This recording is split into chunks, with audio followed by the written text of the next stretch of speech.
নিম্নচাপের দরুন ঝাড়খণ্ডে একটানা বৃষ্টি চলছে, সেই কারণে বাড়তি জল পুনরায় ছাড়তে হচ্ছে ডিভিসিকে রবিবার মহালয়ের আগে। তাই নতুন করে সতর্ক প্রশাসন।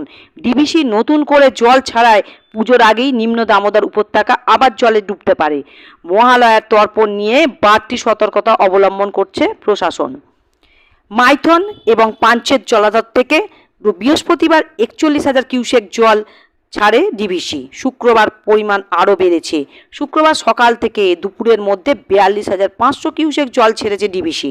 জানা গেছে ঝাড়খণ্ডে একটানা বৃষ্টির জন্য ডিভিসির দুটি জলাধার ভরে গিয়েছে। তাই শনিবার ডিভিসি আরও 41,000 কিউসেক জল ছেড়েছে।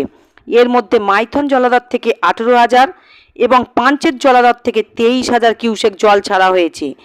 এর দরুন উপত্যকা এলাকায় নতুন করে বন্যা পরিস্থিতি দেখা দিতে পারে। এদিকে দামোদর পুরো ভরে গিয়েছে, তাই নদীতে রবিবার ভোর থেকে বহু মানুষ তর্পণ করবেন।